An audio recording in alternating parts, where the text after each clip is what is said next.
বাড়ছে করোনার প্রকোপ, কিন্তু এখনও বিভিন্ন হাসপাতালে নেই পর্যাপ্ত প্রস্তুতি। করোনা আইসোলেশন সেন্টারের পাশাপাশি বেশিরভাগ হাসপাতালে নেই আইসিইউ এর ব্যবস্থা।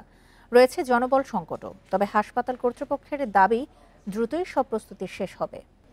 এ নিয়ে আরও জানাতে বরিশাল থেকে যোগ দিচ্ছেন আমাদের সহকর্মী আল আমিন। বরিশালের শেরেবাংলা মেডিকেলে দুটি পিসিআর ল্যাব সহ বিভিন্ন মেশিনারিজ নষ্ট হয়ে আছে, কিন্তু এখন পর্যন্ত কর্তৃপক্ষ এর জন্য কোনো উদ্যোগই নেয়নি। সেটি কেন?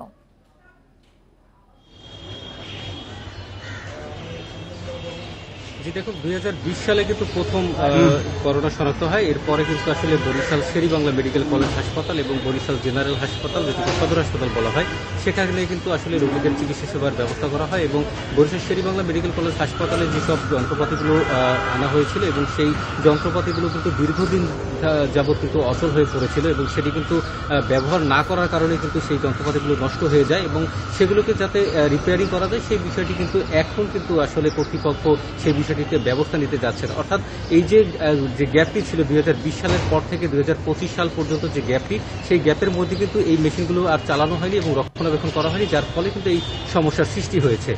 যে বিষয়টি কর্তৃপক্ষ বলছেন, তারা কিন্তু একই কথা বলছেন যে এই সময়টায় আসলে এটি অচল অবস্থায় পড়েছিল, যার ফলে কিন্তু তারা এটি খোঁজখবর নিতে পারেনি। এখন কিন্তু নতুন করে এই করোনা যখন শনাক্ত হলো, বরিশালে এখন পর্যন্ত 6 জনের করোনা শনাক্ত হয়েছে। সেই বিষয়টিকে মাথায় রেখে কিন্তু ইতিমধ্যে বরিশাল শেরেবাংলা মেডিকেল কলেজ হাসপাতালে কিন্তু কর্তৃপক্ষ যারা রয়েছেন তারা একটি ওয়ার্ড খুলেছেন এবং সেখানে যে প্রয়োজনীয় যে যন্ত্রপাতি যেগুলো রয়েছে, যেগুলো এখন পর্যন্ত ভালো রয়েছে, সেগুলো দিয়ে চিকিৎসা সেবা চালিয়ে যাচ্ছেন এবং এর বাইরে যেগুলো রয়েছে, যে মেশিনগুলো এখনো অচল অবস্থায় পড়ে রয়েছে, আইসিইউর যে বেডগুলো রয়েছে, যেগুলো বেডগুলো সংস্কার করা দরকার, সেগুলো কিন্তু আসলে তারা ইতিমধ্যে উদ্যোগ নিয়েছেন। আমরা স্বাস্থ্য বিভাগের সাথে কথা বলেছিলাম, তারা যেটি বলছেন তাদের পর্যাপ্ত যে সরঞ্জামাদিগুলো রয়েছে এবং যে বিষয়গুলো তাদের নজরে আনা উচিত, ওয়ার্ডগুলোকে সাজানো উচিত, সেই বিষয়গুলো কিন্তু তারা দেখছেন। বিশেষ করে আইসিইউর যে ব্যবস্থা, সেই আইসিইউর ব্যবস্থা তারা করছেন।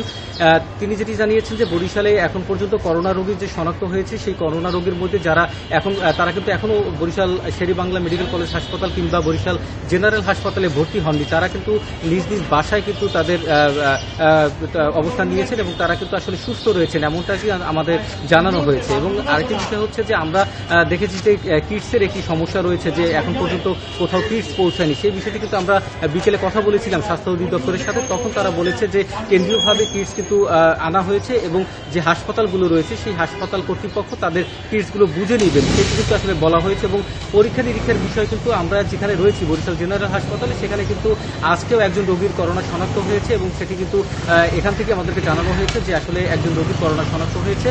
সেই বিষয়টিকে মাথায় রেখে তারা পর্যাপ্ত রোগী পাচ্ছেন না, অর্থাৎ যে রোগীরা তাদের এই যে করোনা হয়েছে সেই বিষয়টি কনফার্ম করার জন্য তারা কিন্তু আসছেন না। এই দিকে প্রচারণা বাড়ানোর কথা বলছেন বরিশালের যে স্বাস্থ্য বিভাগের পরিচালক রয়েছেন, তিনি আমাদেরকে জানিয়েছেন যে এই প্রচারণা বাড়ানোর জন্য, মানুষের মধ্যে সচেতনতা বৃদ্ধির জন্য তারা কাজ করছেন এবং এটিকে দ্রুত আরও যাতে মানুষ যাতে এই বিষয়টি নজরে আনে এবং যারা বিভিন্ন রোগে আক্রান্ত হচ্ছেন তারা যাতে পরীক্ষা করতে আসেন, সেই বিষয়টি মাথায় রেখে কিন্তু স্বাস্থ্য অধিদপ্তর কাজ করে যাচ্ছেন। এর পাশাপাশি আরেকটি বিষয় জানিয়ে রাখি, সেটি হচ্ছে যে বরিশালে স্বাস্থ্যবিধির কথা যেটি বলা হয়, সেই স্বাস্থ্যবিধি কিন্তু এখনো মানা হচ্ছে না। বিশেষ করে মাস্ক পরা থেকে কিন্তু অনেকেই বিরত থাকছেন, যে আসলে এখন পর্যন্ত সেইভাবে কেউ মাস্ক ব্যবহার করছেন না। জনবহুল যে জায়গাগুলো রয়েছে সেখানে কিন্তু আমরা মাস্ক পরতে দেখছি না।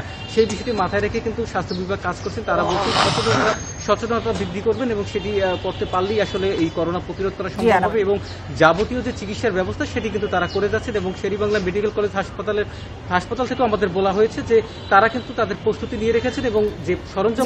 আল আমিন, আপনাকে অসংখ্য ধন্যবাদ। বরিশাল থেকে সবশেষ তথ্য জানাচ্ছিলেন সহকর্মী আল আমিন।